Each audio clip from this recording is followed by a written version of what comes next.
Whoa, whoa, whoa. Where'd you go? Huh? No, nothing.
Yay!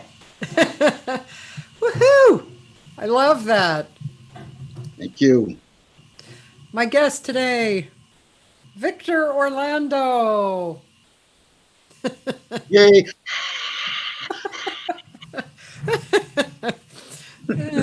Hi, Victor.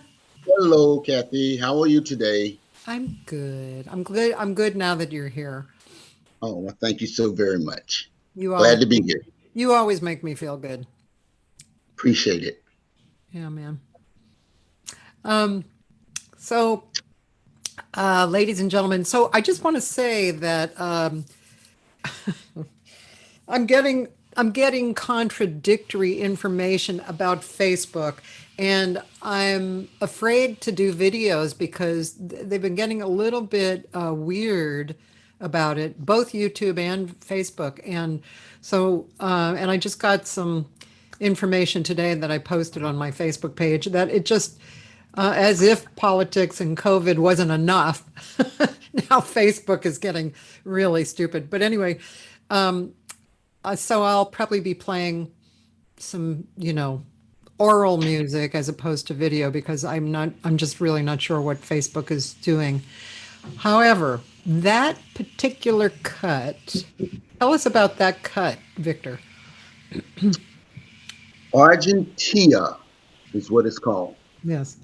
Because it's so close to the word Argentina, everybody says Argentina. I said, I have to. It's a girl. It's about a girl named Tia from Ah, Argentina. oh, So okay. I just played on words and just mixed it together and called the song Argentina, and which is actually in a very positive way. That's my daughter's name. So I said I wrote a song about my daughter, but it's really Oh, not about my daughter. So, but I gave homage to Tia, my daughter. cool. Yeah, but So actually, and I that thought was it was Argentina actually, yeah, but it's yeah, oh, it says Argentia. Oh, Argentia. Okay, yeah, yeah. I get it. So yeah, it was just one of the songs that one of the rhythms, set of lyrics that came into my head, and I wrote it down and recorded it. And I had two people I wanted to sing that song. No, ladies and gentlemen, that's not me. Let's get the record straight now. I am not singing that.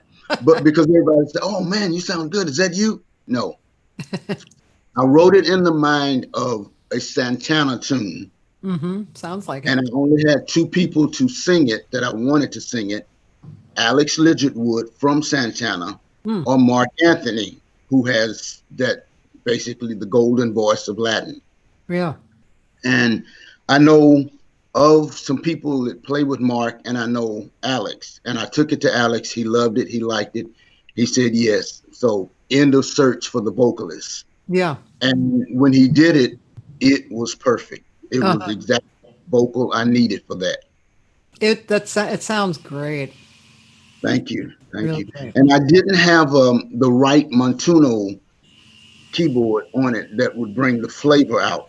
I had a couple of people play it, and I'm like, oh, I'm not feeling it. And somebody turned me on to, of all people, Celia Cruz, her MD keyboard player.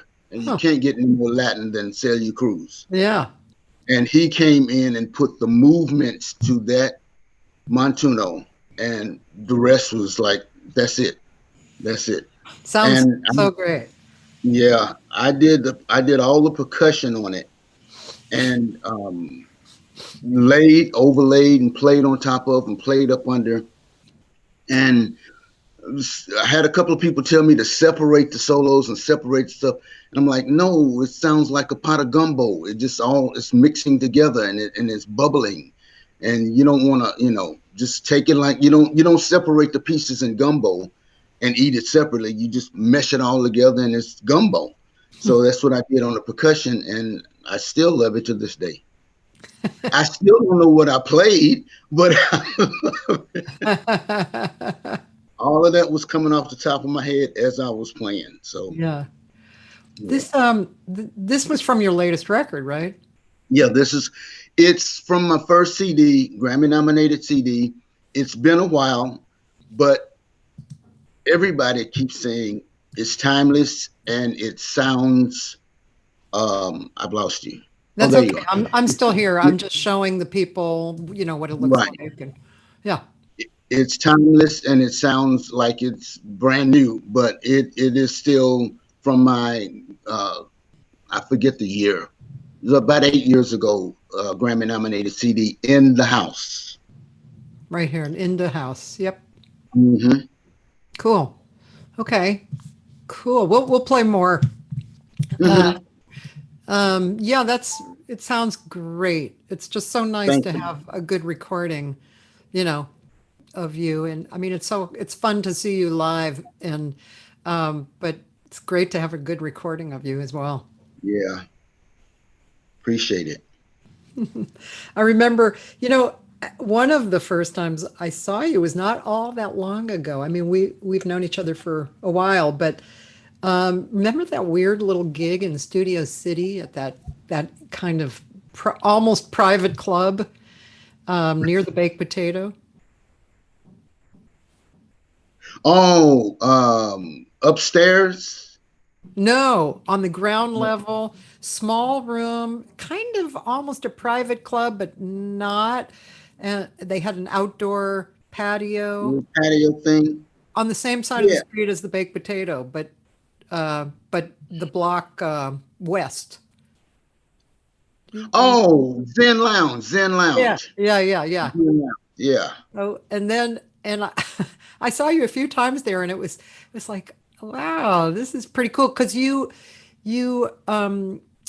it was a really great group, small stage, great group, and you would have all these different people sit in who were great.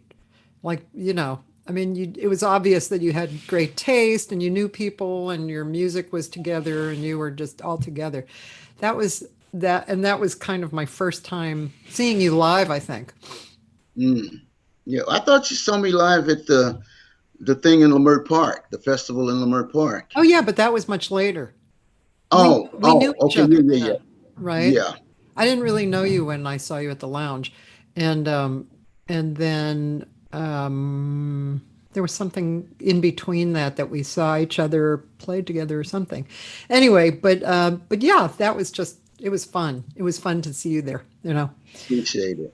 So Thanks. um, so even though we've hung out and talked and stuff, I don't know too much about where you grew up and how you came up with music and what happened to you along the way. Because I know you played with a lot of great, well-known groups, and you were on the road for a while. And so, where'd you grow up? Well, I'm a native of Dallas, Texas, Oh, Oak Cliff, okay. and that was my upbringing in my hometown.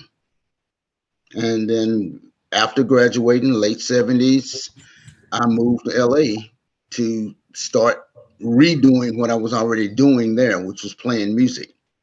Were you always a conga player, or other percussion? What started you towards whatever instrument you started? Um, I actually started playing drums. Okay. That, and I was into jazz. Idris Muhammad, Billy Cobham, Art Blakely, and the Jazz Messengers. I was swing, bebop, that kind of mental person. Jazz. Wow. Huh. I just loved it. I wasn't even thinking of any other genre of music at the time, per se. And as the story goes, in the band, when you're in school, you're in the high school band, and they have the different stages. The football stage, where you're on the field doing halftime, the marching band. And then you have the concert band, where you're doing symphonies and concerts in the band. I'm playing percussion, different percussion stuff. And then the jazz band.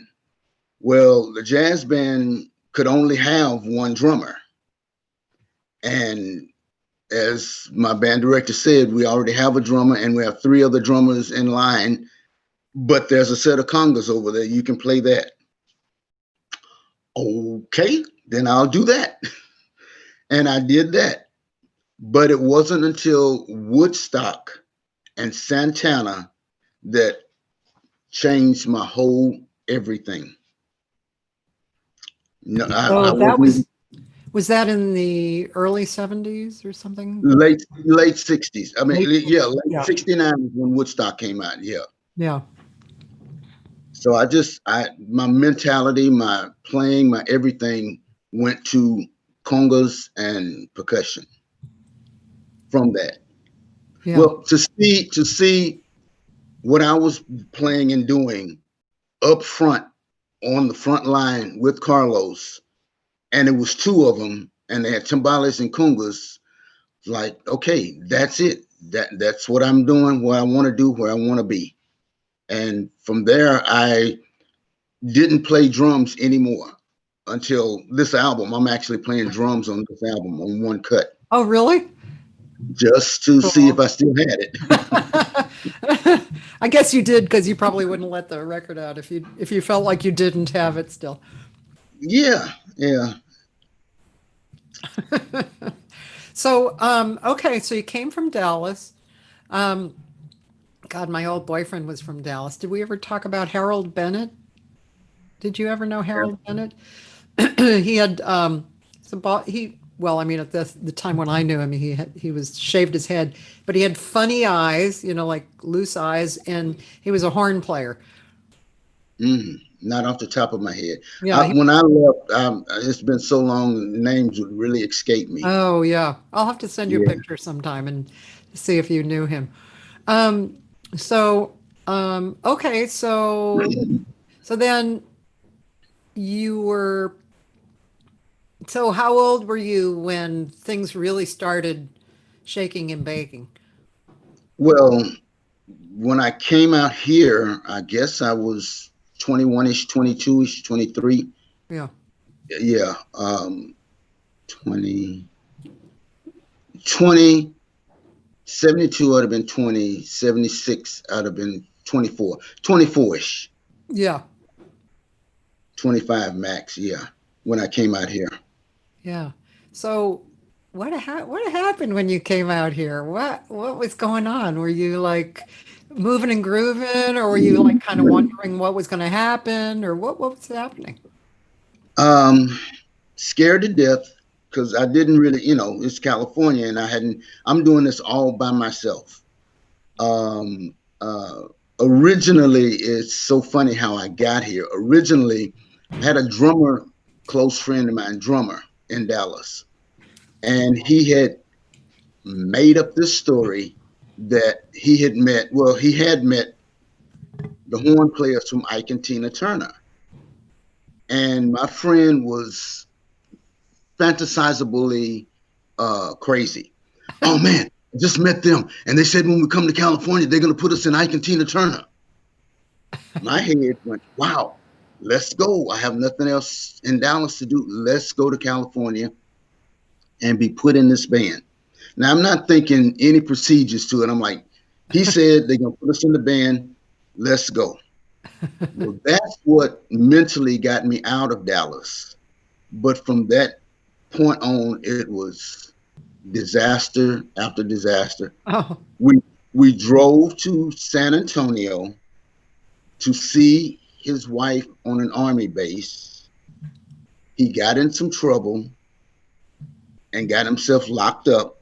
So I'm stuck at the house with his wife on an army base in San Antonio. I can't go back to Dallas because I done fussed everybody out, cussed everybody out, fussed everybody out. I'm gone. I don't care. I'm going to California. Forget all of y'all. Well, you can't go back a week later. It's like, my bad. Like, I packed up, so I'm like, all right, what am I going to do? That's the first disaster.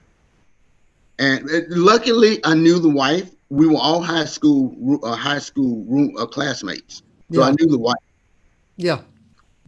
But it was around Christmas time, and I'm starting to think. This is where all of my creativity and thinking starts. Okay, I got 4 drums. This guy wants to buy 2 of them for his son for Christmas.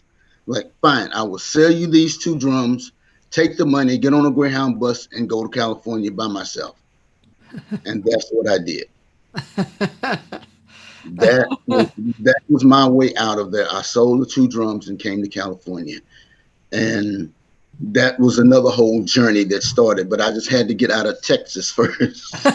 And Texas is big. Yeah, yeah. It takes you weeks to get out of Texas. Took me years. It took me 23 years to get out of Texas. Okay, so you get to LA. Do you know anyone? Well, I guess your friend that's is still in jail or something, or he was. I really never. I heard from him later, and he apologized and all that. But I'm like, well, but I got to LA looking for these people that he mentioned, and I found them. And yes, he had met the trombone player and something else, one of the other horn players in Ike and Tina Turner, and they knew him, and we talked. But they said no. We did not say we were going to put y'all in our band. We just said if you were ever up here, come by and holler and hang. Well, he took holler and hang as employment and sold me because when you're doing what you're doing, your number one thing is you want to make it yeah, doing what you're doing, yeah, but you don't look at the plan and look at the particulars of the plan. You just, oh, opportunity, I'm gonna go for it. Well, yeah. there were things that went. So they basically said, come if you're ever in LA, come and hang. He took that, rearranged the letters, rearranged the sentence. They're gonna put us in the band if we get there. I bought it Okay. until I met the guys, and they were cool and they understood. And I will never forget it. It was the little studio off of 62nd and La Brea. That was Ike and Tina Turner's little studio back in the day. And I did go there and I did meet the guys, and they did say that. But from that point, it was like, okay, all of the doors are shut. You're in LA. You're on your own. Yeah. So yeah, my another friend of mine said, because I told him the story, and he was like, "Wow, man, when you get to LA, you can stay with my sister." So okay, cool. At least I got somewhere to stay. He was a designer. I worked at his clothing store. Okay. Oh, So that's why that's why you're such a clothes horse, man. You guys, you have um, not seen Victor's outfits until you like hang out with him. It's like, yeah, wow, look at those shoes, those colors. Oh, okay. You could have been so, like a clothier or something, well, no, I do design clothes. I design clothes. Everything you've probably most of the stuff you've seen me in, I design. If it's really crazy, I design it. Really? I Oh, design it in my head, draw it up, and then take it to somebody to make. wow. And then I find shoes to match or whatever. But my friend said, you can stay with my sister. So I'm like, okay, that's off my shoulders. I got a place to stay. Yeah. But he also didn't add into the sentence, oh, my sister's 16 and she's staying at home with mom. So I called from the bus station, called the sister. She said, yes. Yeah, he told us you were coming, and yes, you can stay. But hold on, let me let you talk to my mother. And she gets on the phone, and very nice, very sweet people. And she said, I'll clean out my sewing room so you can have. That's Oh, the first place I could lay my head on when I got to California. wow. Yeah. Boy, So that's really nice. that was the, and then I wasn't gonna overstay my welcome. So I got in touch with the relatives. I had the distant relatives here, Hmm. and they said, you can stay here. Oh, So that was the second place to lay my head. yeah. But of course, what I got from them was what I was getting from home. And every musician's nightmare sentence. In the morning, when we get up to go to work, everybody in this house got to get up and go to work. Jeez. Oh What? man, that's You're like a laying whole around? other planet or something, isn't it? Huh? That's like a whole other planet. Yeah. It's like, what? No, no laying around till I get a gig call. When I go to work, everybody in this house goes to work. And these were older people, and I'm still young. And I'm like, yes, aunt, yes, uncle. I'm Yeah. like, okay, this ain't working for me. This is not going to work for me. I came to play. I didn't really come to work. I really don't have a plan B. I got plan A all across the board. And I ain't changing plan A to go to your plan B. So he went to plan C. See you later. Oh, But that's really what kicked me out of that situation to hustle. yeah, Um, from that point on, I guess the statement to hustle a gig, and when you finish the gig, you still got to hustle the next gig yeah, because that's over unless that one leads to something long, which nothing is led to long unless you Earth, Wind, and Fire, Elton John. That's when you started and you're still going long. yeah, yeah, But when you start sidemen to whatever, that's hustle after hustle after hustle. yeah. The last note is the beginning of the hustle of the next note. Yep. Yep. And I stopped waiting on the phone to ring. So it was about the hustle to go out and make the phone ring. But that was good. I mean, Yeah. I mean, tiring, a little difficult, but still, I mean, if you're going to survive, that's it. It's the bottom And line. it was an enjoyable hustle because that's how you meet and add people to your body of work, whatever you do. Uh, So I have I talked to a guy on Sunday who's just about 90 years old, and he was he was the French horn player for like Charlie Parker and Charlie Mingus and all the old bebop guys. He was mm, he was the French horn. Just about 90 years old. hold And up, I'm he, trying to get you off. There you go. oh yeah. You talking to So me too? I was like, who is that? Sounds familiar.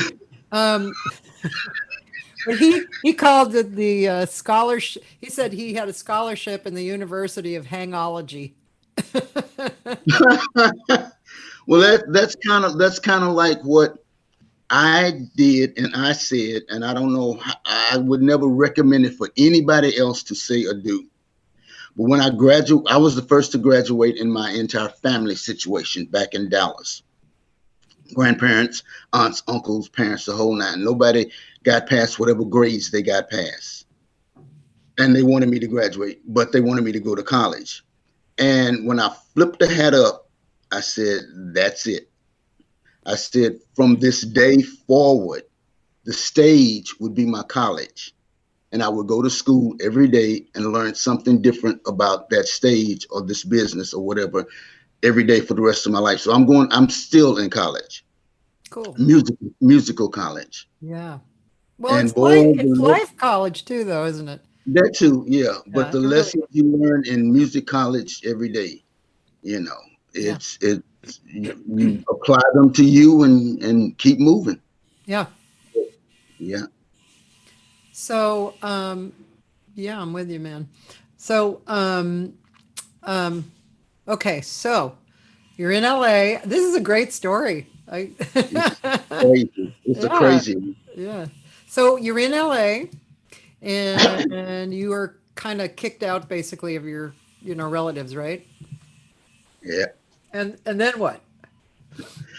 I I went to my first club because I'm hustling. I'm like, okay, music is played in clubs. I'm gonna find a club where music is being played. Yeah. And it was one close to where they were. So I walked to the club. And coming from playing in Dallas, the way we played and how we played and what we did, sitting in was the ultimate. To go to this club and immediately see the first band I see playing exactly what we were playing in Dallas. Great funk, great jazz, great music. I'm like, and they had no percussion player. So I'm like, wow, wow. Can I sit in? And they said, yeah. Well, I don't have no drums with me. So this was I guess you could say well, not first, but my first musical blessing in this city. A guy at the club I talked to, said, here, you can take my car and go up the street and get your drums and come back. Wow. Uh, I'm a, I'm a I'm an underground burglar. I'm going to take your car and go to another state. But that wasn't my mind. But who does that? Yeah, who does that exactly? I took the car, went to my aunt and uncles, got my drums. But Cathy, before coming back, I had to dress up. That's all I knew. That's all I knew about being on stage, though. Yeah, yeah. I knew I came from the school of Elton John, Alice Cooper, Earth, Wind and Fire, and Sly Stone. I came from that school of dressing up on stage. These guys that were on stage were from the school of, hey, give me them pants on that chair over there. So I went back with my drums. They must have. I can just imagine what was in their minds when they saw you come in. Like, I walked in the door. I still have a picture I walked in the door with a yellow, I think it was a yellow shirt on with white Sly Stone fringes, blue jeans with fur around the bottom of it, like Sly did on the There's a Riot Going On album, and a fro the size of that, and glasses, Elton John glasses with rhinestones. Oh my God.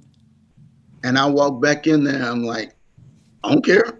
This is the way I dress. Yeah. So you said I can sit in, so you're getting the whole package from Yeah. that day. Yeah. And they loved it. I loved it. It worked. I told the drummer my situation. Said, you can move in with me and my wife. Whew. More stress off my shoulders. Now I've got a place, playing, no pressure of get up and go to work the next day. And that was the beginning. Club actually was on Century and Crenshaw Huh.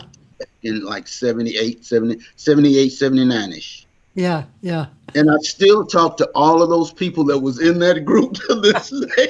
Really? The only Oh, somebody that is passed on is the wife of the drummer who I stayed with. His wife is the only one that's passed. But I wow. still talk to the drummer, still talk to the bass player.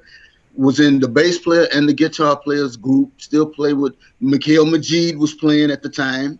Back in the day, Herman Brown. I still talk to all of these people.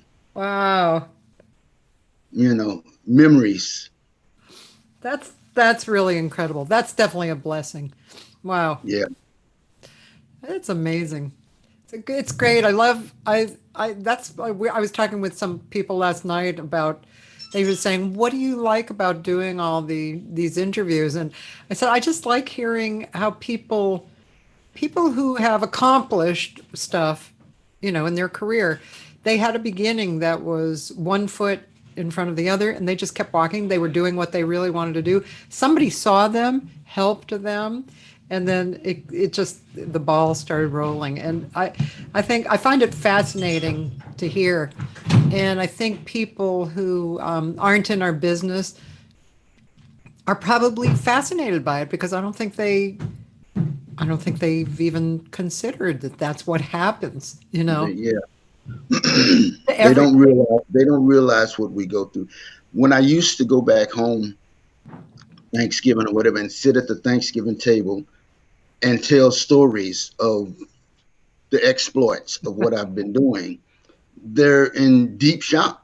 Because they don't know this stuff. I still just to talk to different people that's not in the business in a different city, different state, different country, are amazed at just me knowing these people and what they do and what they did. I always tell a person the best way to know your artist is live on the bus with them for 3 months. That's for sure. Them bus tours can bring it out, boy. That's for sure. That's for sure. Yeah, I remember when my family, I'll just say a family member, as I was growing up, was really on his end concerned that he was going to have to take care of my mother at some point financially because I wasn't going to be making any money. And from that kind of came his immediate family, I felt, had this viewpoint of me, And I brought it up several times after that, and I have to say they were probably shocked, but also like saw that that was correct. They had a viewpoint of me, Right. that was less than wonderful. Even though I was an artist and I was a nice person, taking care of myself, might not have been in their considerations of what was going to happen to me and who knows what. Right. Now, I guess now I've proven myself, but it took a long time. So, okay, so after that first sit-in, what happened then? Just piddled around LA, um, pillar to post, gigging wherever and whomever. And I I mean, I've gotten so older that a lot of memories are very faint. It's like an old pictures that was in storage, and you go back and you can barely see something on the picture, but you know it was there. Detailing of it, but I ended up going to some other clubs, sitting in and the whole nine. And I've got with one club up in Hollywood. I saw them, asked to sit in. They didn't have a percussion player. And bam, the next thing I know, I'm off to Canada for 9 months. And I mean, I'm fresh new up here, and I'm on I guess you would say, my very first tour. 9 months in Canada. And was Uh, that kind of like a local band, or was it a highlighted band, or what was it? yeah, it was a highlighted touring. 9 months in LA, 3 months in LA, 9 months in Canada. 3 months in LA, 9 months in Canada. Wow. So they would pick. It's like a Vegas review. They would pick up if they needed to pick up. If anybody, they would pick up different people if somebody dropped off. They were a high show band. All of the songs that, you know, cover band, but they still, it was a whole notch up.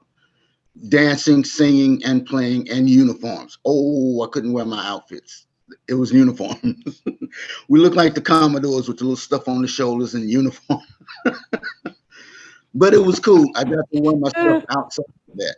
Yeah, yeah. But yeah, Halifax, Nova Scotia was the first. Oh, wow. Halifax, Nova Scotia.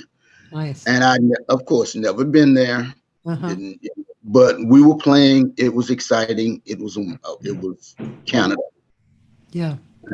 Big And band. and then we went to Prince Edward Island, PEI, for a part Uh-huh. of that stay up there. That was a part of the tour.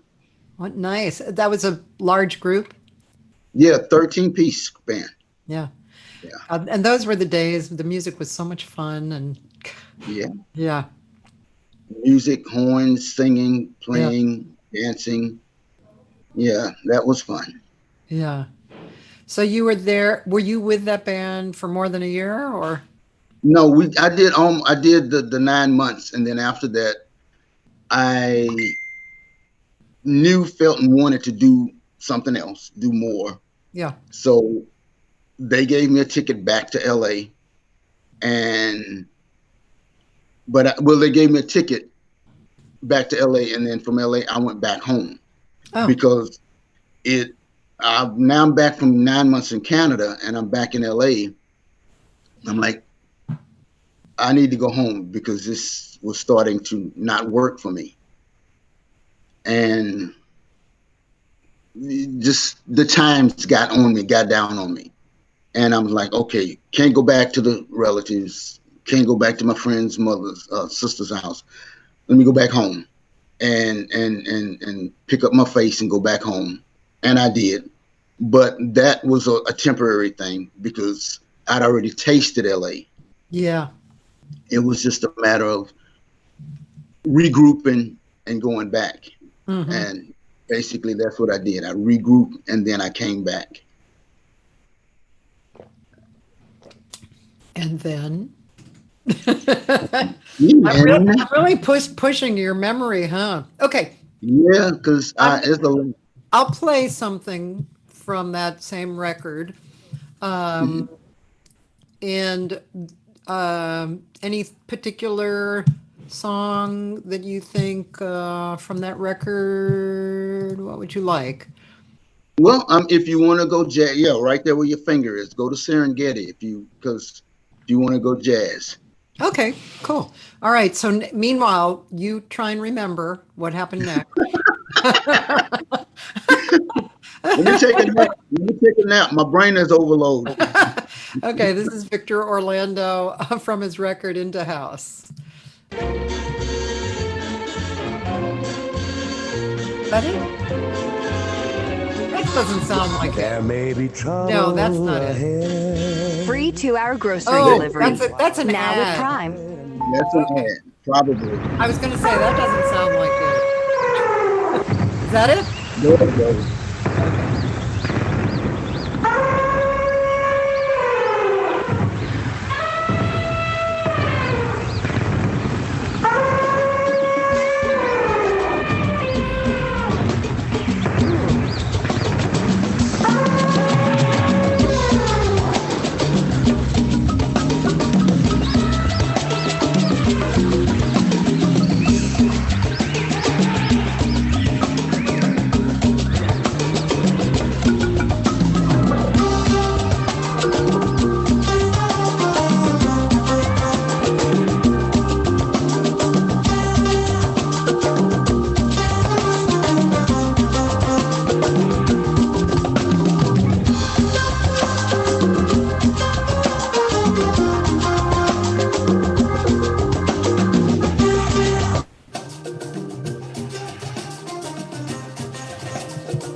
That's so cool.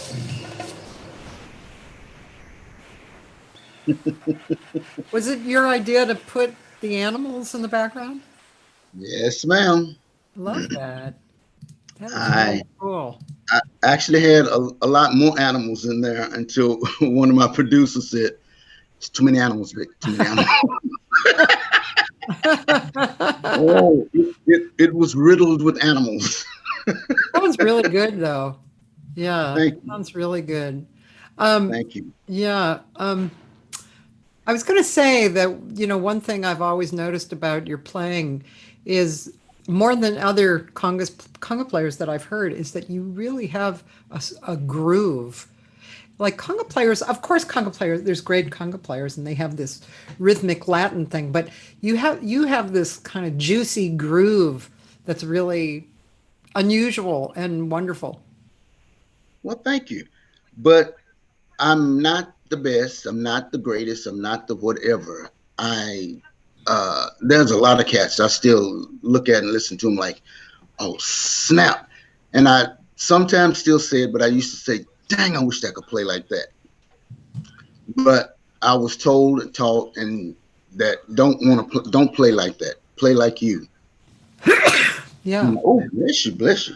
thank you. And but I still admire Yeah, their level of what they're doing.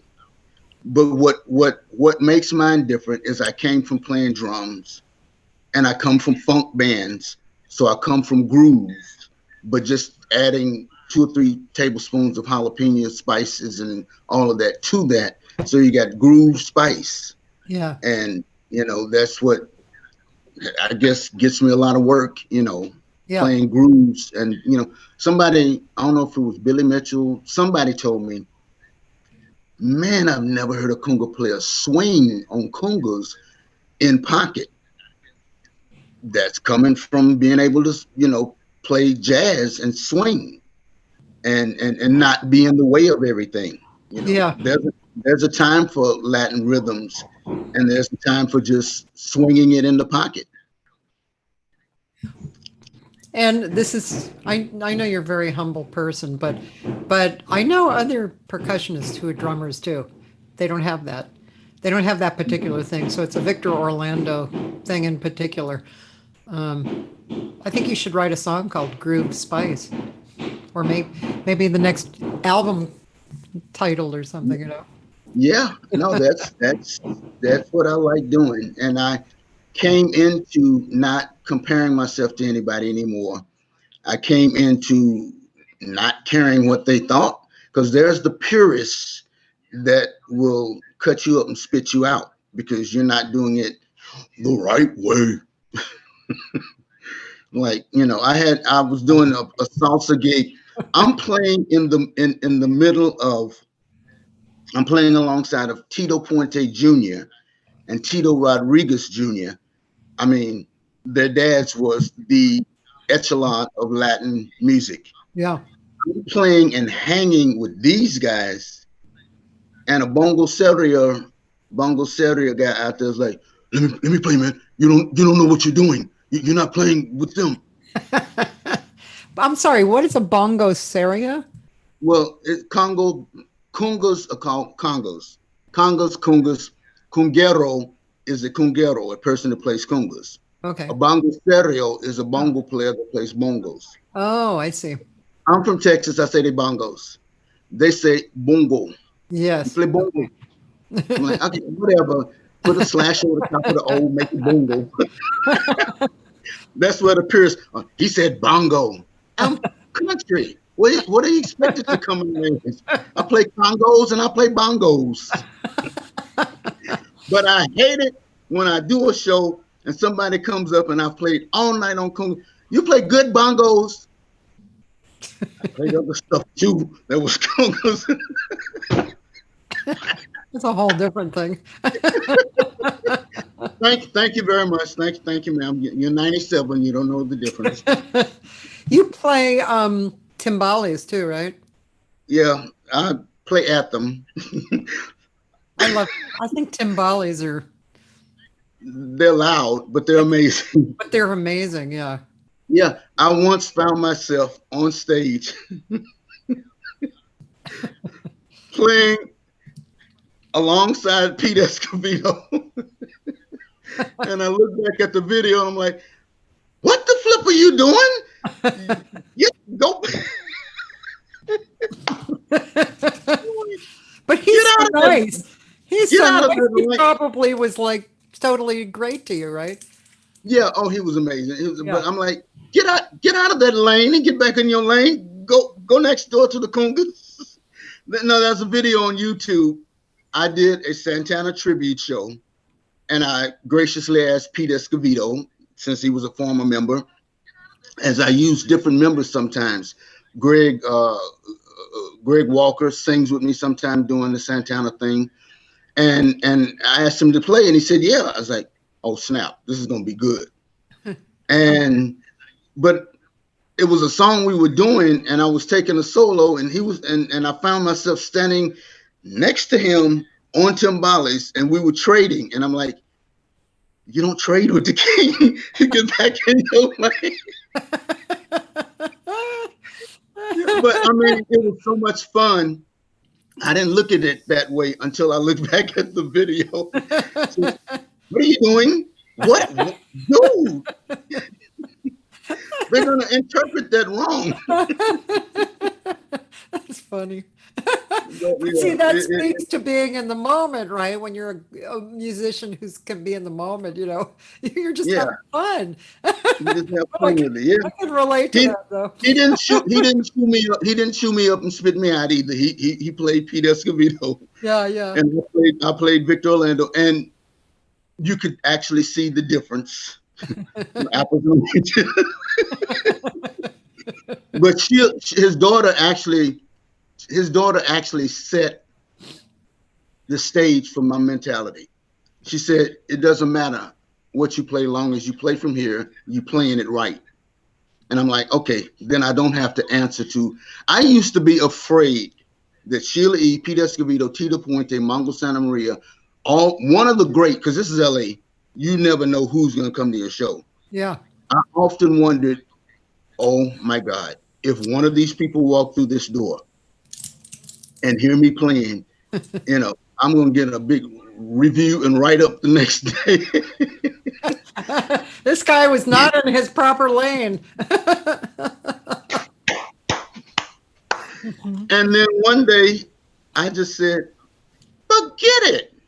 They can all walk in the door. Yeah. I'm going to still do me. Yeah. And that's when I took that off my shoulders and was comfortable. Hmm.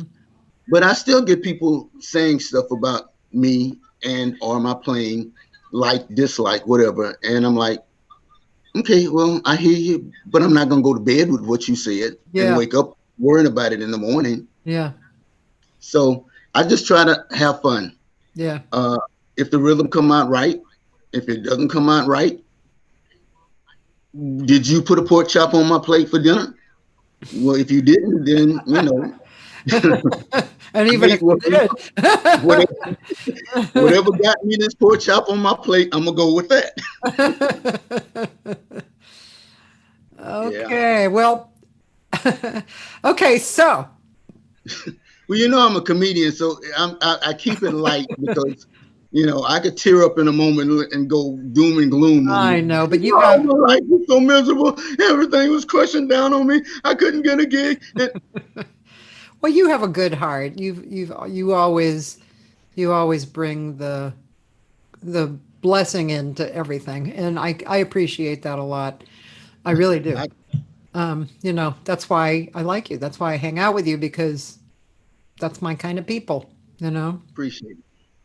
I wanted just to tell you a few people I figure David Boxton is here. Yeah, Boxton's on the line. He said he was gonna tune in. Camilla Fraser Hall, Yeah. Susie Day, uh, Becky Duarte Perez, my friend Andrea Wolper, and Catherine Del Russo. Hi, Catherine. Desiree Benson. Oh, Desiree, she's a publicist. Oh, cool. Amazing. And a friend of mine, Joyce Glasgow, who lives in Seattle. She's a big fan of jazz, especially, but she's very knowledgeable and really contributes a lot. And a record label guy who's PR guy too is Ralph Lampkin. He's in the Midwest. And Diane Kane. Hey, Diane Kane. Hey, Diane. Somebody told me to say hi to you too. Who was it? Bradley Young. Oh, okay. Oh, okay. Yeah. But did you like that last song, Yes. Serengeti?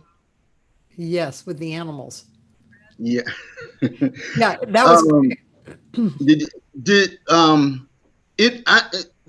Funjala is my band, and that's the name of the music we do: funk, jazz, and Latin. oh, I took nice. I took the K off of funk. I Yeah. took the K off of funk and made it fun. Took the ZZ off of jazz and made it jaw, and took TIN off of Latin and made it Latin. Funk So jet. that became How do you that pronounce became that? huh? How do you pronounce Fun Jala. Frunjatin? Jala. Jala. Oh, you use the front part. Yeah, Frunjala. Oh, I didn't realize that. Okay, Funjala. yeah, Funjala. So that's the name of the band that I use, like Victor Orlando and Funjala, Yeah, Gloria Esteban and the Miami Sound Machine type thought pattern. yeah, Uh, Miami Sound Machine meaning you know what you're getting from that yeah, that band. yeah, Well, Funjala, you're gonna get funk, jazz, and Latin from Funjala. So that's what I named the music because that's what we do. So on this album, you have some funk, jazz, and Latin on the album. yeah, So it's not just a straight funk album. It's not just, oh, you didn't play enough jazz on that. It's some on that, yeah. It's a mix. So that was kind of like an African jazz thing. That I heard the melody, thought up the rhythm, but I could not have done that without getting the amazing Manyungo Jackson. He played the balafon and the African talking drum. Now he added the flavor that I needed for that song, Yeah. and I played the rest of the percussion. And I think I got Ricardo Wilkins to play shekere if I can remember right. Uh-huh. But that was how the rhythm of that came. But the idea of it was you're on a cruise boat going down the Serengeti. You're looking over to the right early in the morning, 6 a.m. You're on a cruise because the cruise is taking you from your hotel into Africa. And you guys are going to get off and you're going to walk through, as some of the other songs on my CD says, you're going to walk into the marketplace. So, but this is going down the side of the Serengeti, and you're hearing the animals waking up, and you're hearing the noises of them waking up as you going down the ocean. And then you get out the boats, and as you getting more into the village, that's where the drums come in, and then you start to hear the song by the inhabitants, which is the song Serengeti. And leaving out, same thing. You're going back out doing the whole tour, and you're getting back on the boat. And as you're going back out, the song is ending, and that's when you hear the animals again as you're leaving. So, but I did have a lot of animals through the whole thing. It's kind of like a Tarzan movie. And So the producer said, let's just put some animals in the beginning and put some animals at the end. yeah. Okay, I can live with that. Yeah, you have I'm just looking. We'll listen more, but I got it bad. Not the old one, right? Or was it I got it bad? No, this is I Got It Bad on the album too. Okay. East of Egypt. That's my Middle Eastern song. I think about you. That's my ballad with Wendy Barnes. Oh, Market Yeah, Walk. those are the two African market walk and return to the market are going inside the market, actually Oh, hearing the drummers kill it. oh, nice. Okay, and I got some funk. I got some funk. Okay, we're going to hear more. But first, I want to press you for your memory. So, because I know there's a lot more that happened. So, okay, so I forget where we left off. Um, you were going, oh, it was after you came back from Canada. Right. You went to Dallas, you came back. Okay, now what? I got back with Tony and his wife and stayed with them. And at that point, we started doing movies. What do you mean Uh, doing? Doing? they were the band that this movie was getting ready to shoot, and they were the band that uh, they used in the club scene. They were the band for that because Tony had the connections of all of these different people in the city, and they said, "Let's use that band," and bam, that was it. So one of the first movies I did was a Dolomite movie, the actor comedian Dolomite, Okay. and the band and the stage setting was the band was playing, dancers would come out, the MC would come out, and then Dolomite would come out. So that's all in those 70s movies. Oh, wow. But Write that I down. did three of them, so Uh-huh. we were in those, Ah, and I just kept playing and playing with different groups, and ran upon one of the bass player that was in there. Um, Added me to the group he was playing with for a minute. That group was Ozone from Motown, and I started doing Ozone, and we started doing Tina Marie, and just doing different things with the groups from Motown, with from the group Ozone I was with, and went on, just started meeting different people during that top of the 80s, 81, 82 era. Ozone, Billy Preston, Buddy Miles, playing with all of those guys. Ozone actually was the band that played with Billy Preston for a minute. So I got to meet him and play with him and do some touring and stuff. And that was fun. Those days were fun too. So I'm now starting to yeah. meet people, play with different people, see different people.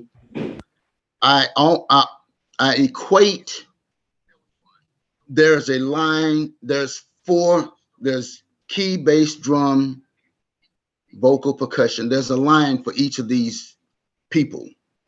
And when I got to LA, I was at the back of that line of my for percussion, which had 500 people in front of it already. But I got out of the line, went and did Canada, got back in the line, got out of the line, went and did this, got back in line. But each time I'm inching toward the front of the line closer.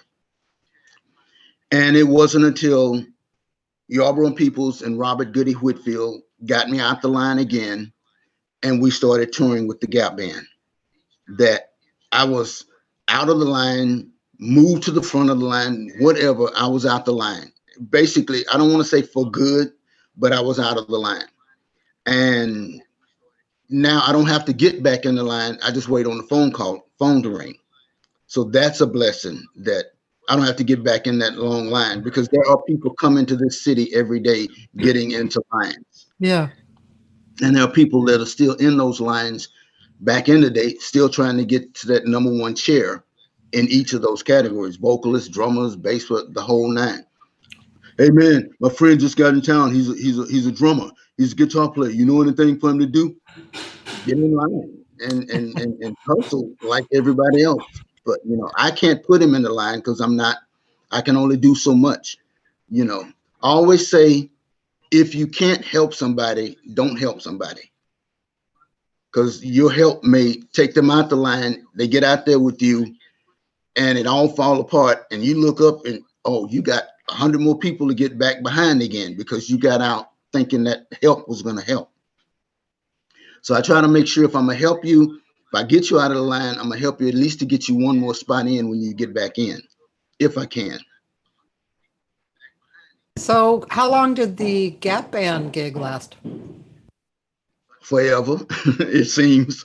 No, I just got with Robert Whitfield, Yarborough Peoples, and Gap Band, and just did. I mean, that was like earlyish mid '80s, and just it was a whenever everybody called situation. I So see. Yeah. So you were just just like part of, now you were in the group of people who work together. right. Well, I was a part of all three different groups at one time. And when they did, we did. But then when it all fell away and stopped going, there, all calls were sparse. I think, and I forget the exact date, but by me saying it goes on forever, even before Robert Wilson, the older brother, the bass player brother of Gap Band, I was nowhere near any of that. And he got in touch with me, and bam, I'm doing the Gap Band again at the Greek Theater. That was my last gig with the Gap Band at the Greek before Charlie went to just Charlie. So I think he was just Charlie then and doing Gap Band stuff on that tour. And Uh-huh. Robert had me come down and play on that situation. So that's the last Gap Band stuff I've done. Last Yarborough People stuff I did was same, in the 80s and stuff.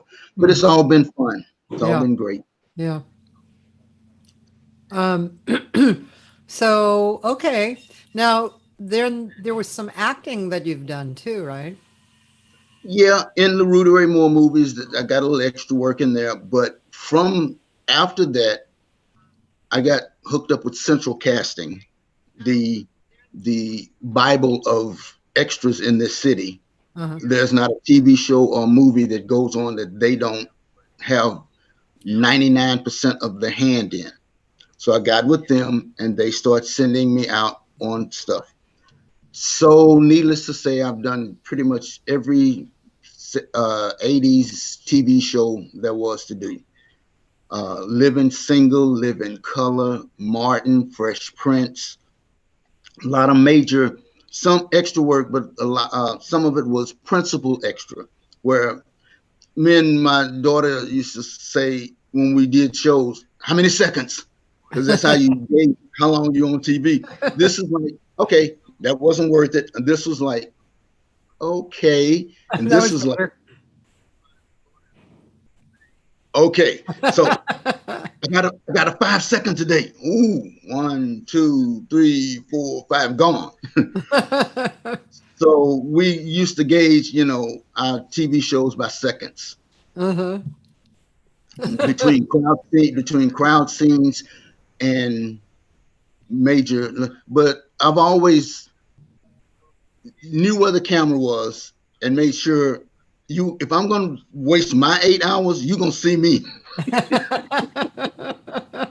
Oh, I'm gonna be seen. I think Right. in Poetic Justice, I was in it so much they had to cut some stuff. In which one? Poetic Justice with Oh. Janet Jackson. Yeah, There's that but guy again. I know, I know, I know, I know. Cut. Excuse me, dude with the afro. Can you please not in this scene too, okay? But in Poetic Justice, I do have an iconic scene when Janet and Tupac get out of the mail truck and they're headed to the barbecue, and everybody's dispersing to go get their plates. Well, I'm like, there's a lot of people. How do I be differentiated from all of these people? So I had a basketball with me, and I'm like, as the camera would go by, I'd flip the ball up in the air and catch it. I'm like, okay, if I do this long enough, they're gonna catch one of these flips. That's And they did. They caught several of them. oh my God, that's funny. So people now today, as of today, anytime, hey man, ain't that you with a basketball on Poetic Justice? Yes. I have to write that one down too. I have to go look at that. Um, Yeah. well, and then okay, so I mean, I don't know if it's. I think it's obvious, but you look like Richard Pryor, so there was some Richard Pryor stuff there too, right? Where did that come from? No, that yeah. 78, I met Richard at the comedy club. I mean, comedy store. Uh-huh. That, mentally, that's all I knew. Richard Pryor, and he lives at the comedy store per se. So some kind of way I got there, and this is how long ago it was. There are two Polaroid, fan it till it dry pictures of me and him. With Richard. There's two of them. And I got this thing on sitting on my shoulders, this big. And Richard's got one that's medium, and we just standing there. Like, that's your uncle. Dang, y'all look so much like that's your uncle. And I'm just like, hmm, okay, whatever you say. But that helped me get through a lot of into and through a lot of things. I was in the movie, the biopic that was on him, JoJo Dancer. Uh-huh. I was an extra central cast and sent me to that. But what was funny, I get to the set and all the set people were like, "Oh, your dressing room's this way, sir. Aren't you here for Richard's double?" I'm like, no. I looked at that. Oh, They all thought I was Richard's double, oh, that's wild. Wait, and I'm gonna share the screen for a second because David uh-oh, sent the that, picture. that Here, I'm gonna move this over. Whoops. Okay, look at that. that's one of the shots. That's a later shot, but I don't have the beady eyes, but You guys really do. You do look somewhat alike. I don't know what it is exactly because when you look at each of your features, it's not that it's not like the eyes are very different, and but there's something about the personality also coming through, wouldn't you say? yeah, yeah. The mustache is the one thing, Yeah. and our eyebrows don't his come together. Mine look like they waving at Yeah. each other. Right. I got enough teeth for Steve Harvey. I've got my grandmother's Indian dimple. So I used to say, why does everybody say I look like Richard? You Why? Everybody, black, white, saw it. Indian, Puerto Rican, Mexican, any nationality. And as soon as they do that double take, they think I'm Richard. You know who you look like? Your uncle. Yeah. And then I go to the bathroom and I just stand in the bathroom mirror and I say, you don't look like Richard Pryor. And then I go, yes, you do. All you have to do is do some of that and everybody. I say, okay. I see it now. So I see it when I go there. Yeah. But just regular walking down the street, I don't see everybody else does. Because like you said, either the personality, the mustache, uh he got a Something Frank in, Zappa. something in your smile too. Yeah. Yeah. He's got a Frank Zappa mustache. And I still haven't gotten you look like Steve Harvey. Okay, I got big teeth in the forehead. Is that what you're trying to say? But I take it all and it's a part of the package. Yeah. Well, actually, in Dallas, I used to do not stand up, but in the band, I used to do comical things. So when the band got ready to take a break, I would do Bill Cosby. Oh. We're gonna take a break and go get some Del Monte green beans and some Jello pudding. But I don't do Bill anymore. Poor Bill. I don't do Bill anymore. That's too close to the cuff. But I would do Richard. Yeah. And actually, that's what got me in a movie called Black Dynamite. Michael John White was at a club restaurant. I was introducing the band as Mudbone, which Hmm. is one of Richard's characters. And he said, I want to put you in a movie I'm doing. Now, this is Hollywood. Every day that I've been, oh, you found it. Actually, yeah, Dave's sending me these. Thanks, Dave. Look at that. Yeah, you don't really look alike there. Your Yeah, but smiles. It's something about your smiles or something. yeah, that one, it was just, we were both happy to see each other. You couldn't tell by the picture. That was like, will you take the goddamn picture already? Move on. But he was very cool and gracious though. That was the cool. Yeah. But yeah, when I did stand up. I mean, not stand up. I introduced the band as Mudbone, and he said, "I want to put you in my movie." Now in L.A., in Hollywood, I've been doing my impersonation of Richard forever, and I get that from everybody all the time. So I'm like, "Yeah, right, Mike. Whenever. Here's my card. Call me." And and 2 months, 3 months went by. So I already filed Mike in the okay file. Call me, right? Okay, it's in that file. And then the phone rings one day. Say, hey, it's Michael J. White. I'm so sorry, man. I hadn't called you. I've been in Canada shooting Superman 4. I still want you in my movie. Can you come down and see the producers Wednesday? I dropped the phone because at that point, actuality was happening. I still want you in the movie. Come down and meet the producers Wednesday. So that was one person that did follow through his situation. And I ended up being in Black Dynamite playing. I was originally thought about to play the percussion in it, just like I had done in Dolomite. Yeah. But after seeing me do what I did as the MC, he put me in. Somebody said they thought that was me on the left. That was Richard on the left on that picture. Really? Yeah, somebody just texted me saying they thought that that was me on the left side. Oh, I oh. know. When some comparisons I have to go, That's really? funny. What yogurt are you eating this morning? But but no, that's how I ended up in Black Dynamite doing the MC. Oh, you were the MC. Okay. The MC, and it was a cameo. It was broken down to a cameo 10-second spot because I had a whole monologue, but it got cut. That's when I knew Hollywood.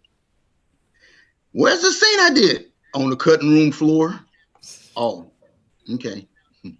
That's that's where it is. I went all the way to the what was the film festival in Utah? Not Sundance. Is it Sundance? Yeah, is Yeah. it Sundance? Yeah. I went all the way to the Sundance Film Festival. I got Robert Townsend on the left of me, John Sally on the right. I'm in this big scene. I'm in this big scene. I'm going to go to this big scene. I'm doing Richard Pryor, blah, blah, blah. Bam. 10 seconds later, the scene is over. I'm like,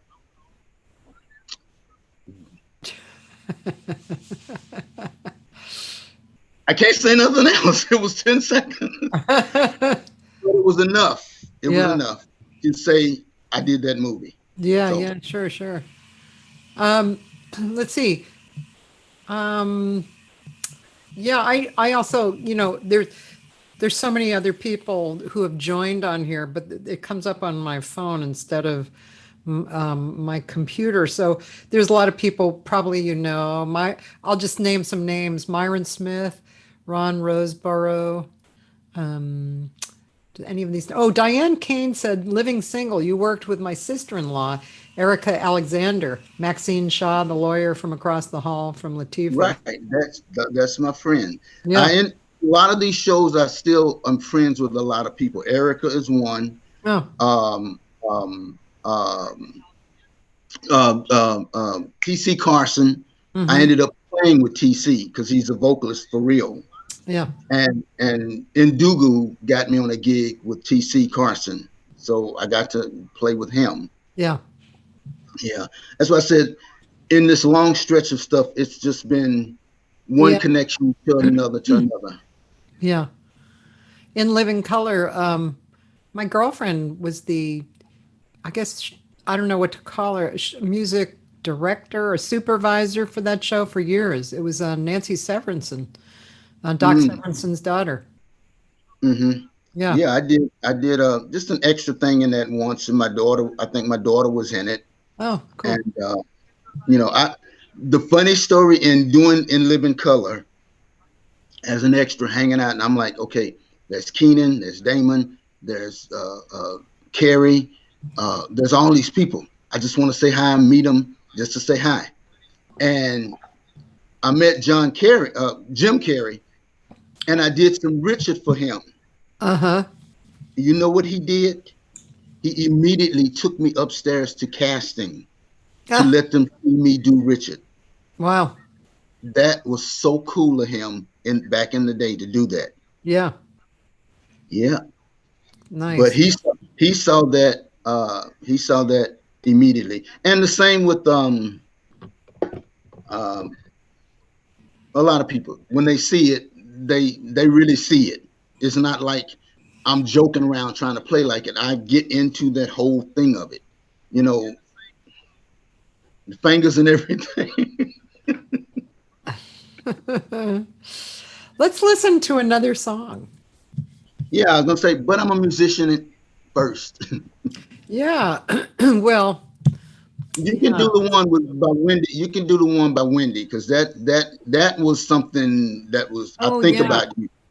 Uh, That was a true to heart song.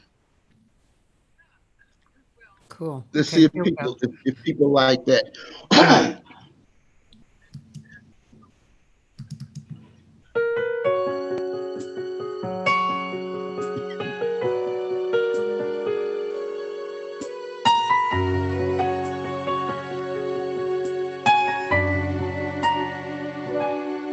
When I consider all those things that make me happy, I think about you.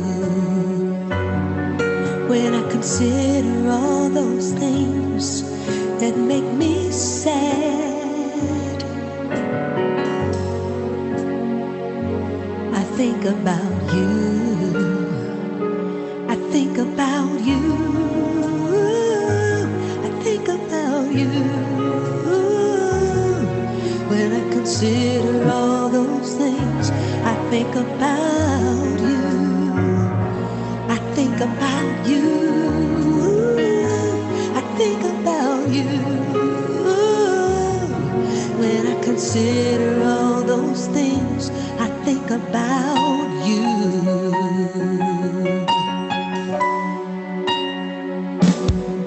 There was a moment in my life when I was happy. I thought I'd spend my whole life with you. You were my love and my daily inspiration, and all the things that I could dream would come true. I think about you. I think about you. When I consider all those things, I think about you. I think about you. I think about you. When I consider all those things, I think about you. But then one day, it all started to vanish. My feelings, they all started to fade away. I put them in a place where only I could go, never knowing if I would see them another day. I think about you. I think about you. When I consider all those things, I think about you. I think about you. You. I think about you. You. When I consider all those things, I think about you.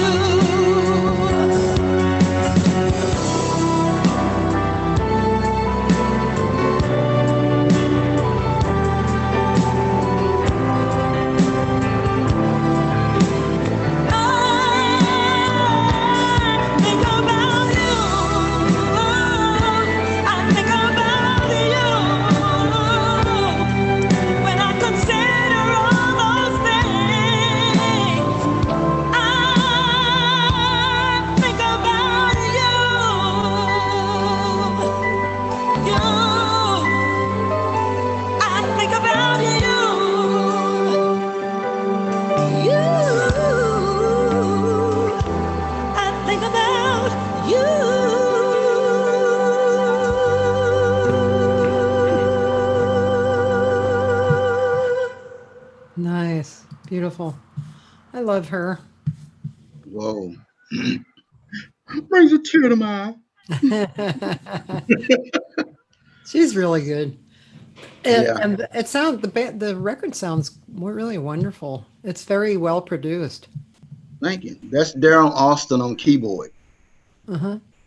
and he brought that whole orchestrated thing to life. And Wendy just sung it.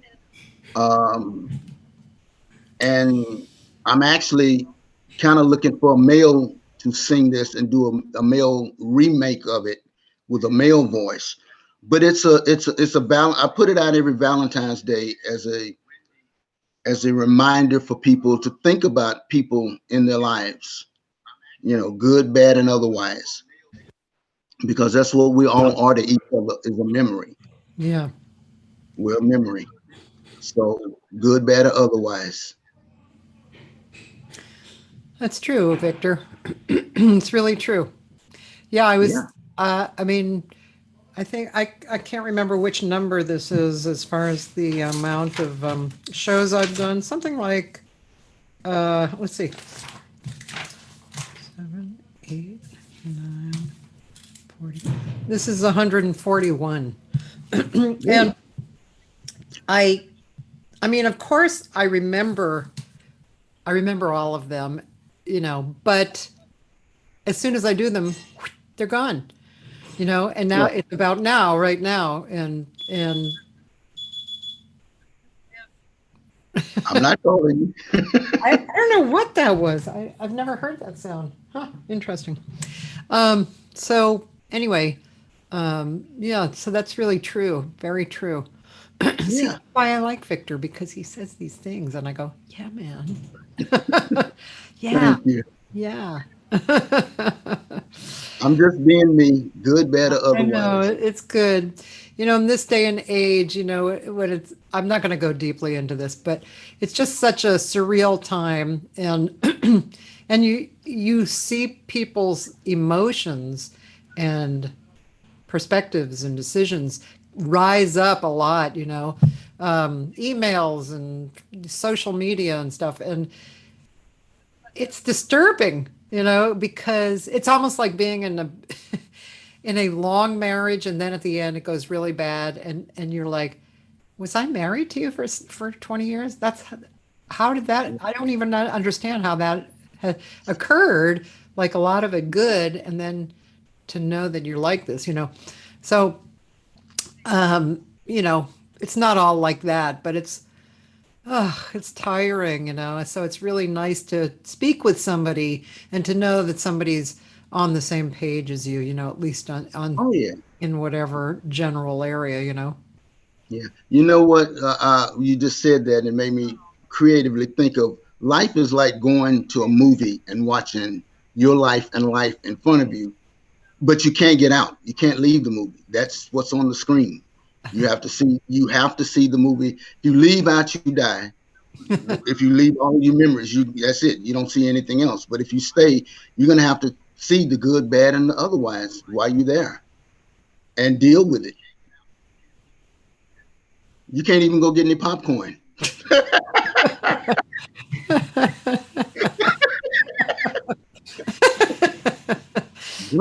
Sneak your own popcorn and your chicken in by yourself. You're not getting out. This is life. And that's what I say about suicide. Sneak your own popcorn and chicken into your life, but you ain't getting out. Even if you try suicide, the doors are kryptonite to suicide. If God is not taking you out, you ain't getting out. I've tried suicide twice, wow. and I've said I don't want to put my burden of somebody having to push me around because the bus didn't kill me, or somebody having to spoon feed me because my stomach is messed up because the pills didn't take me out. If it doesn't work, you're still here. But now somebody else got to take care of you. I just didn't want that. I kept saying I don't want that. When I see the messed up gangbangers that have gone through gangbang life and they're messed up, and I see them and I see somebody pushing them and wheeling them around because they've been shot and they paralyzed. I'm like, okay, you did that, but Yeah. now somebody has to push you. Somebody young whose life they can't even lead their life because they're pushing their younger brother around or their son around or their dad around. And with suicide, if it don't work, somebody's got to take care of you, because now, if I jump out a window, I've broken my leg and I can't walk anymore. Somebody's got to push me around. So I'm like, okay, enough of that. No more of that. God, just keep the blessings coming, and I try not to let it get me so. Watch the movie to that part where it gets me that bad again. But that's in my movie. That's in Yeah. my movie. Well, when I was 17, I tried to kill myself and slashed my wrists, And the next day, I was relocated into a hospital, but not a hospital, like a hospital where people were going through mental problems, emotional problems. That was one of the biggest turning points in my life because it was all ages, all, men and women. And I learned so much in there. And because before then I felt like I was all alone, going through all this confusion and upset. And then I realized everybody's going through the exact same shit, except at different times, because of whatever their lives are. But it's the same shit, everybody. So Yeah. that changed my life a lot. And also, I took control and responsibility for my own life too, because at that time, I was hiding who I was from especially my mother. And at that point, I didn't hide it anymore. It was like, I'm sleeping with my boyfriend. There you go. I'm sleeping with my boyfriend, and my mother's like, oh my God. My father's like, something like, my father was a musician and he would say, why didn't you hide better? That kind of stuff. And so, but, I just finally just went, you know what? This is my life. I get to do what I want. And if you don't like it, I'm sorry, but I'm going to still do what I want to do. And I'm going to take responsibility for it. That was when I first realized about you have to take responsibility for yourself, because that's it. That's one of the biggest lessons of all. Yeah. Or else you'll be depending on everybody else to take care of you. Yeah, and Uh, that and, feels so bad. and your decisions, be them right or be them wrong, somebody's got to deal with it if you don't deal with it. Yeah, And you know, that that's feels why bad. I make the decision to play this conga pattern right now, right here. So nobody else has any say so of it. You don't. I'm doing it and I'm enjoying it. Everybody else is enjoying it, and there's no repercussions of it. I took responsibility for whether this show is going to go good or whether I'm gonna mess up or whatever. But this is my show. This is my life. This is my movie going by. So I figured all of that out, and I'm just still plodding through the madness. But I'm still in the theater. I'm still watching my movie, and that's why, Kathy, I never have written anything in my life. Never. That CD came from God up above, putting stuff in my head to write. Um, being with Gap Band, Your Brown People, being with different groups that I've been with, and being in the studio recording, I never went into the room and turned one knob. I never looked over anybody's shoulder and said, why did you add equalizer to that? Or why did you put reverb on that? Or why did you tweak that? I never asked anything. So I never knew any of that. That was another part of college that I think I skipped that course that day and went back to the stage to play. So, there are different elements of my going to college mentally every day for this business. Mostly my work is on the stage. So I would skip that class of, well, how do you engineer? How do you mix? How do you produce? Skip those classes. But God was like, well, I'm gonna let you skip them for now, but they're gonna come back to you. You're gonna have to know what you're hearing, and you're gonna have to know how to relate it to people and put it down. But when he put that in my head, I'm like, where's this ballad coming from? Oh, the next night, where's this African song coming from? The next night, where's this Latin song? We're talking all genres all around the place. Where's this stuff coming from? I'm not George Clinton just sitting up going and thinking, you know, we want a funk, we want a funk, we want a funk. That's all, that's funk. You will not get a Latin song out of him. He's mentally thinking funk. Mark Anthony is not going to do Party Train. He's going to do Mark Anthony. But I'm getting ballad, Latin, African, Middle Eastern. I'm like, where and why? Don't care. Just let's get it down. So I conveyed it to the musicians how I wanted it. They did. All I did was my little version of singing it to Wendy. She went in the studio and it was over with.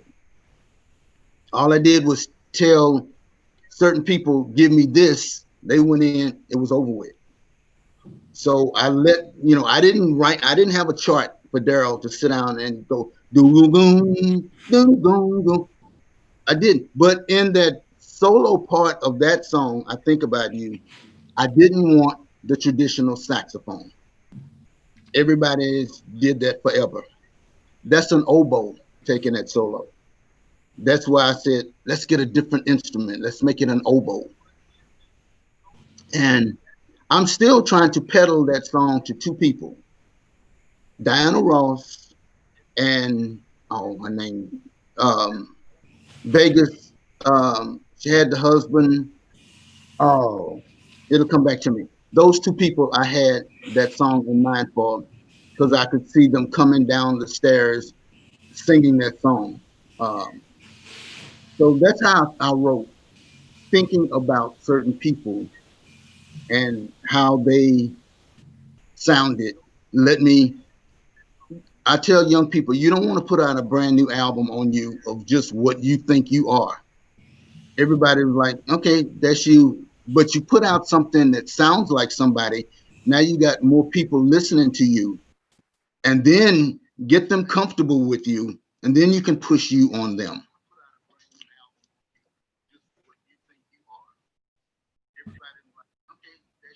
Yeah. So that's how I did that album. um, aren't you making a movie or something? Wasn't I did because of the Richard Pryor Mudbone situation. I just I wrote my own movie, loosely uh, patterned after the goat, after Richard's Mudbone, and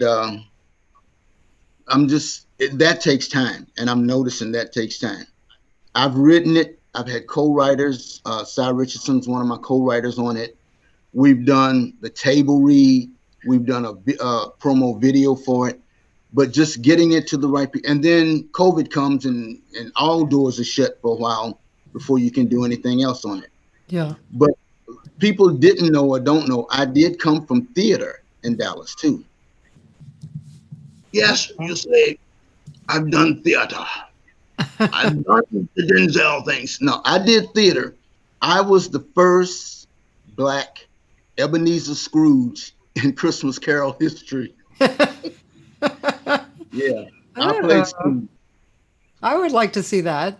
I would like to see it again too. That was my high school. The last thing you do in high school in drama class on the way out. Yep, I did Ebenezer Scrooge at Franklin D. Roosevelt High School with an afro.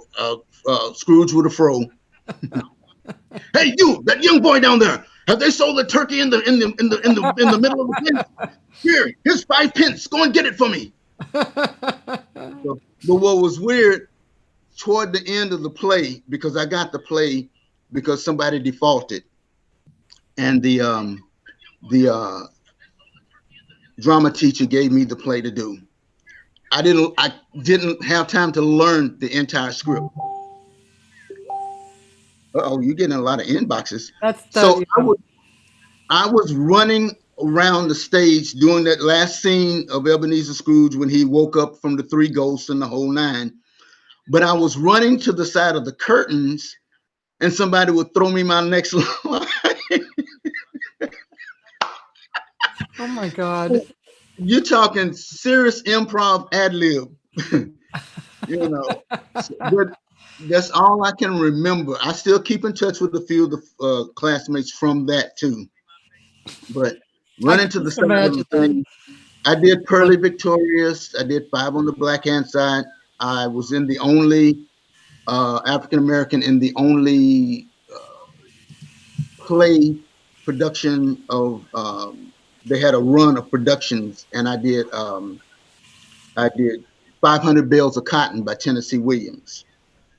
So that was fun times. So I Yeah. did have real acting in me. The nuns at the Catholic school took me to symphonies, took us the classes to symphonies. Oh, So cool. my appreciation for symphonic music was mind blowing. Huh. You know, I I wasn't into um, don't. I never was into the Temps Dramatics, Four Tops, this, that, and the other. Come on. I never were into those groups. I That's was in unbelievable, actually. oh no, but I was into Ozzy Osbourne, the Beatles, Jethro Tull, Santana, Elton John, Hendrix, Sly. But I was never into any of the harmony groups Huh. until Three Dog Night came out. And harmony, it was over with from there. Oh, wow. And then Interesting. that's when I started listening to Temps, Dramatics, and all the other groups that had harmonies in them. And then I started singing first tenor until band directors would say, "Can you sing first tenor about 10 or 12 feet back over there in the corner somewhere?" It was a thing called being flat. And Oh. Oh. Hmm. yeah, so I'm like, okay, there's not a singing career in this thing for me. Let me go back to congas.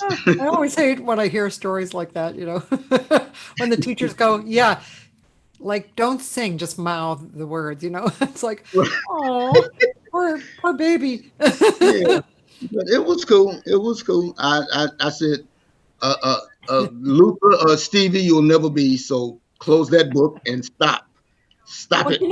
the days I think you're just a little older than I am. When were you born? 52. Yeah, you're like a year older. So those days, and I was in Boston, and Boston was just slamming with all the different musics, just everything. And since I grew up with jazz mostly in the household, but also my sisters were 4 years older than me, and they were buying the 45s, right? And the rock Mhm. 45s of the day, or the pop, I should say, kind of pop, more pop. And so I was into that, and and I was also had a little bit of folk stuff happening because my cousin played banjo and I played guitar and we both sang. And then, so everything like kind of snuck in. My sisters and I would play Girl from Ipanema and all the standards. And then I started listening. Well, I was a little too young to go to Woodstock, but I was listening. And then, Mm.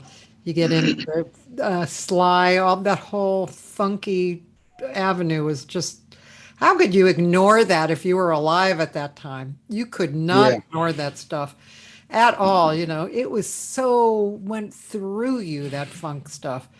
And yeah, and then, the jazz was mixing with the pop, the blood, sweat, and tears. And then there was the Miles thing that was happening, and the bebop was over here. And, I mean, just, it was so fruitful, the music. It was, and the rock. I mean, because I recorded two bands in the last 2 years of music from the 60s through the 90s.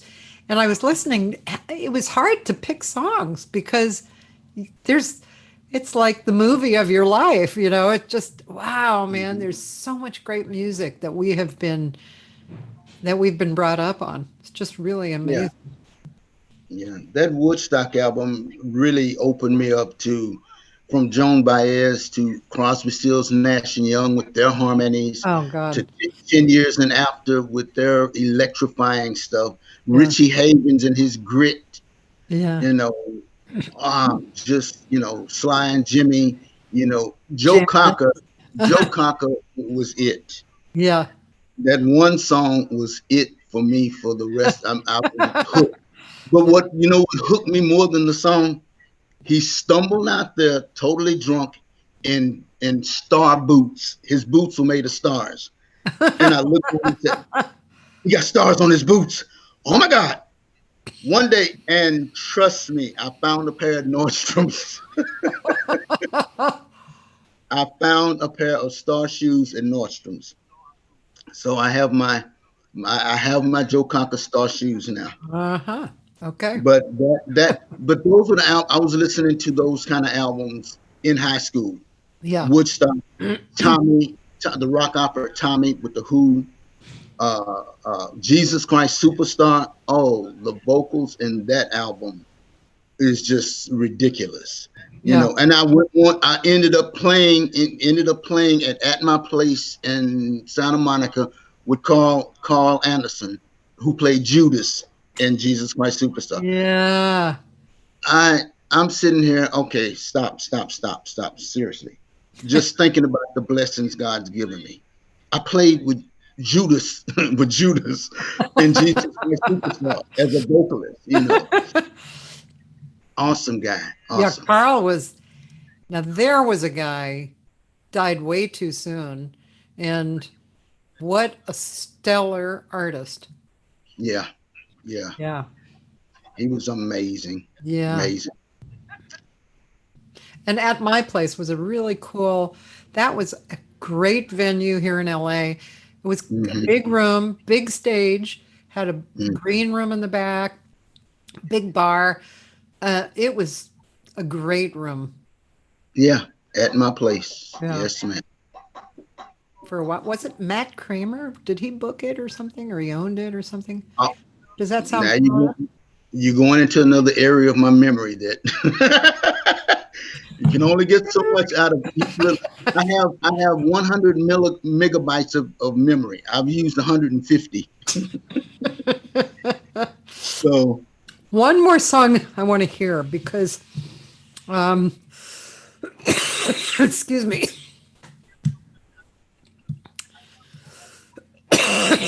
I want to hear. Those of you who don't worry about my cough. I have a it'll chronic. go away. Yeah, I have a chronic. It's chronic. I use a lot of different things to help it, but I'm not sick.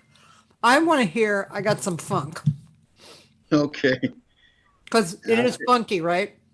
Yes, ma'am. I'll tell you about that when we finish. Okay, here we go.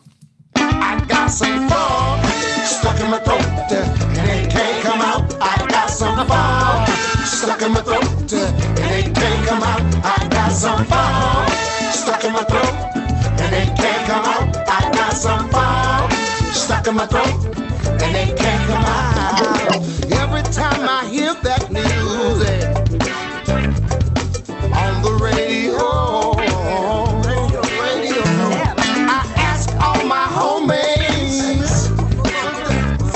They wouldn't seem to know. But then one day, I asked this old man. What was all that around me? He just like they said to me. Oh. They can't come out. They got some fog stuck in the throat. They can't come out. They got some fog stuck in the throat. They can't come out. They got some fog. They can't come out. They probably won't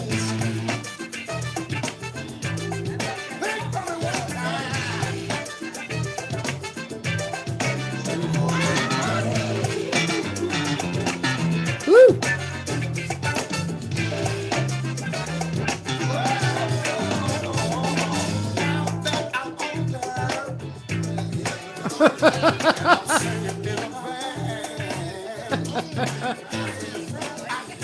deep inside of me, and I find another man. They call this music old school, but that's alright by me. Before I sing these words that only said to me, I got some fun stuck in my throat, and it can't come out. I got some fun stuck in my throat, and it can't come out. I got some fun stuck in my throat, and it can't come out. I got some fun stuck in my throat, and it can't come out.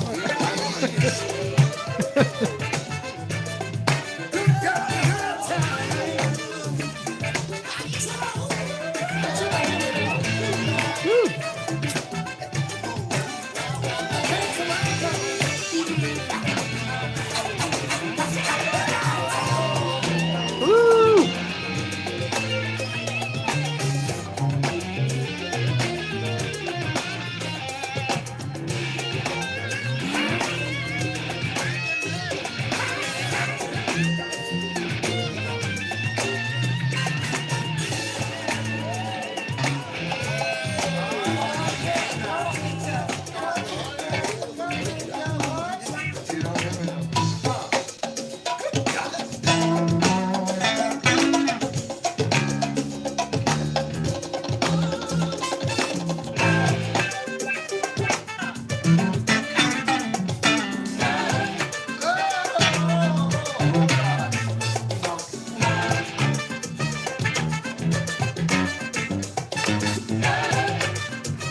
Y'all sing it with me one time.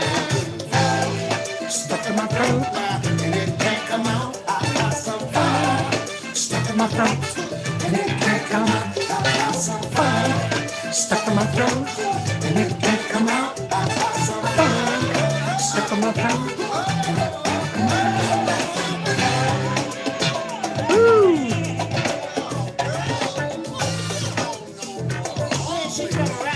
Joe, you youngster, let you listen to me now, won't you?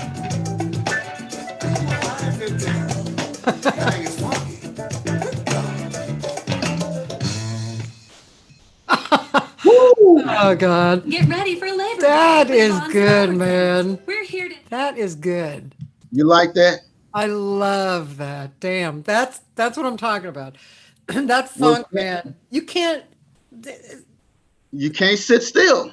No, and it's perfect. The time, the groove, the tempo, Yeah. the bass is doing. Oh, just everything.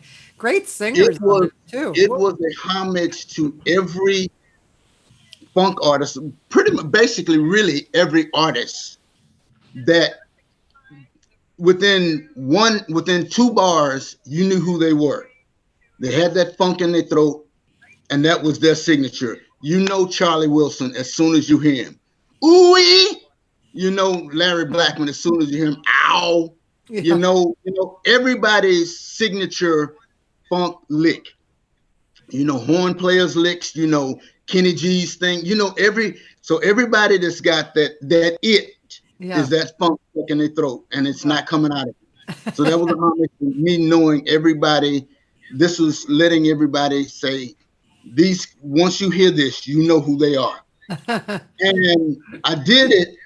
I thought I knew what I wanted, but I wasn't getting it. I didn't get the right bass in it because if it's funk, it better be bassy. Yeah. Some kind of way, my screen. Some kind of way, word got out. I was cutting the song. I'm in the studio one day, and I just felt the presence over my shoulder. I look back. Guess who it was? Robert Wilson from the Gap Band. He said, "I heard you doing a song. You want me to do something on it?" I'm like, many Gap Band albums as I played on with you, and you gonna come ask me, do you want me to do something on your song? Heck yeah, get your butt in here. But I I don't want to call him a young white guy, but I had an unfunked experienced young white guy. Okay, yeah. And his funk was kind of like this. Water. And I know I needed some on it. And I go to the studio, Vic, listen to this. I did this, and I'm like, yeah, no. Robert came, that was God sending him to me because I knew what I needed. Yeah. Knowing what they do, what Gap Band, Robert, Charlie, all of them, all of the artists do in the studio, they build from the bottom and then they go up. He came in, I told the engineer, I said, producer, I said, can he do what he does at your board? Oh, yeah, sure. And I could, you saying, oh, yeah, sure, but I could feel you going like, nobody on my boards, touching my boards. I'm sorry, you're not giving me what I need on your boards. Can somebody sit down? So Robert came in and pulled all of this man's overnight work off the board. He pulled all the faders down. And he started with the kick drum. He started with the hi-hat. He started. And then he said, you want me to play on it? That was it. He said, he had never heard the song. He just mixed it, gave it a rough mix, and sit there and never heard where to put bass or not. And that track is him playing bass on that. And it reminds me, like I said, I always want to make a song to remind you of something. It reminds me of the Gap Band Shake Your Booty, that Robert did that. And I took it from there and I'm like, perfect. This is exactly, now this song stinks. Yeah. But wait a minute, who were the singers too? Yeah, Will Rise is singing. He's the lead singer for Tierra now. William Rivera. Okay. Will Rise is funking that song up. I'm leading the ad libs in the back, and that's Wendy Barnes on that singing. He find another man, y'all. You know, she's got her little out spot in there. I think Vince Walker was one of my background singers. Alex Lizardwood, I think he's on there singing background because Alex did Argentina from Santana, but he stuck around and added background to that too. So that was a fun track. That was bad. Yeah. I knew that was going to sound good. Well, believe it or not, it's been 2 hours. I know, and I haven't even got past 79:81. 50 more years to go. We can turn this into a mini series. Victor Orlando mini series. Well, we'll have to name it something, you know, from funk to something. From funk to poverty.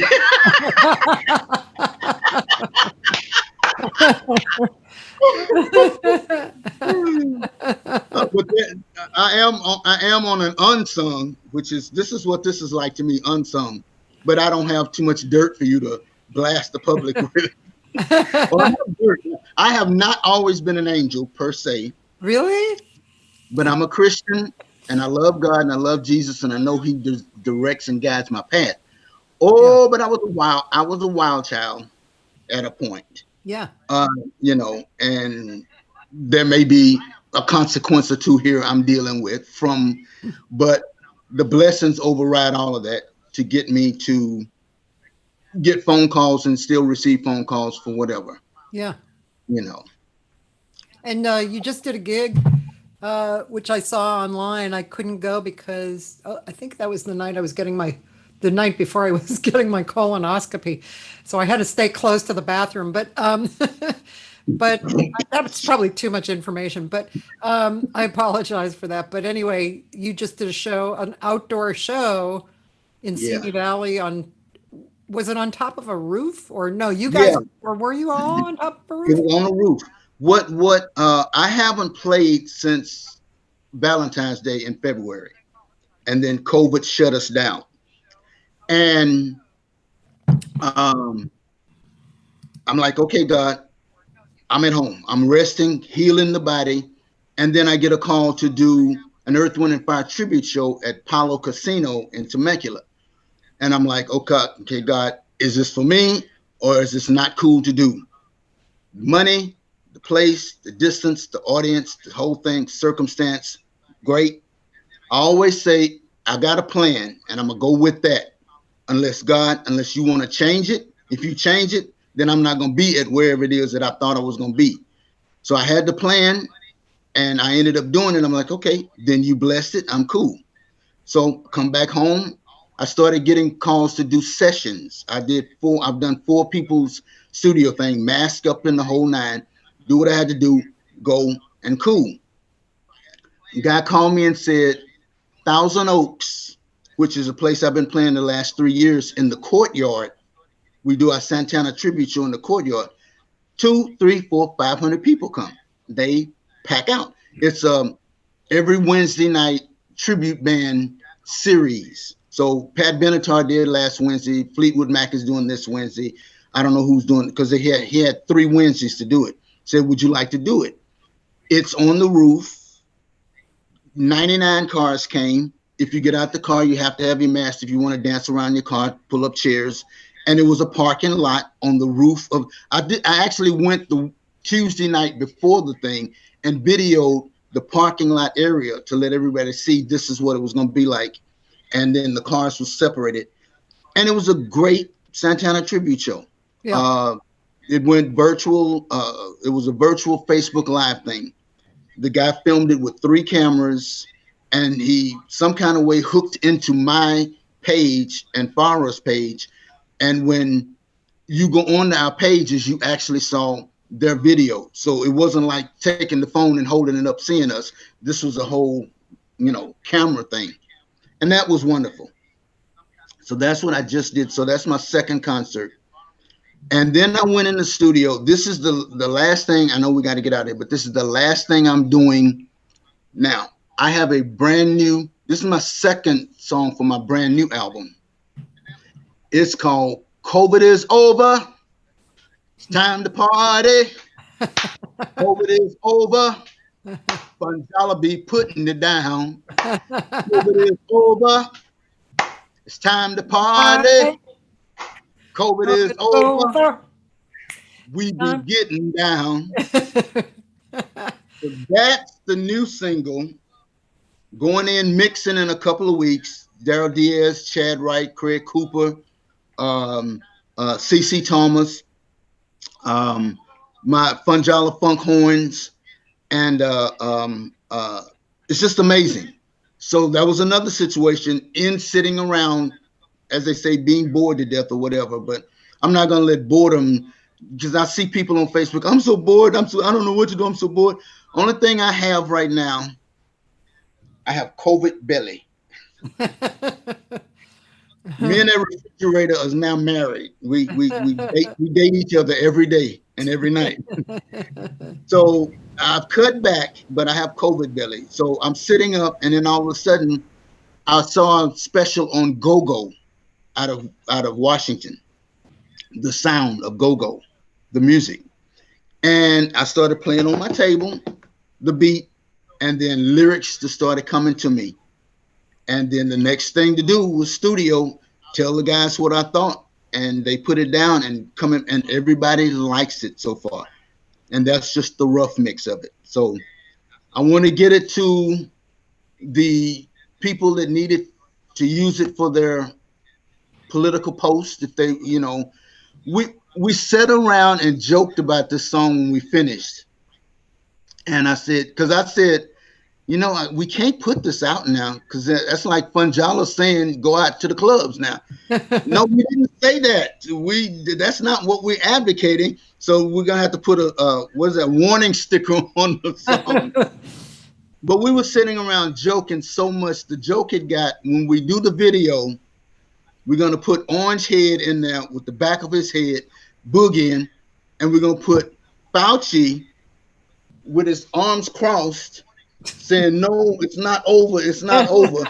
But he's crip walking with his feet to the music.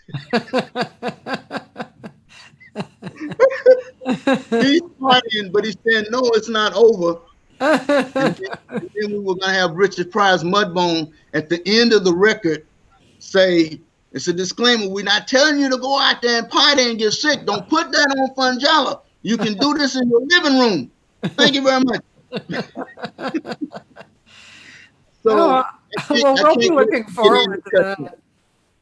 Huh? We'll look forward to hearing that. Yeah, yeah. There should be a good video coming with that too. Yeah. Well, I created videos for all of those songs that you've heard. Uh-huh. I do have a friend over in Ghana. I've been trying to get Serengeti to them. It's really close to authentic, and I would think they would like to use it for something. Like they don't have enough kunga players in Africa. Right. But this is from the American. Maybe he knows what he's doing. You're right. So, and my last thing, I just wrote a short that I'm sending to a producer and a director. It's a 20-minute short, and we're going to enter it in the Pan-African Film Festival. Oh. So I've been told, hurry up, November's the deadline. So we're getting ready to do that. Cool. Yep, those are the little things on my plate, mixing my song, doing that, and then some other things will pop up. Cool. So I'm just trying to stay relevant while every day when I wake up and I open this one eye, I see a dirty room with clothes all over the place and shoes all over the place.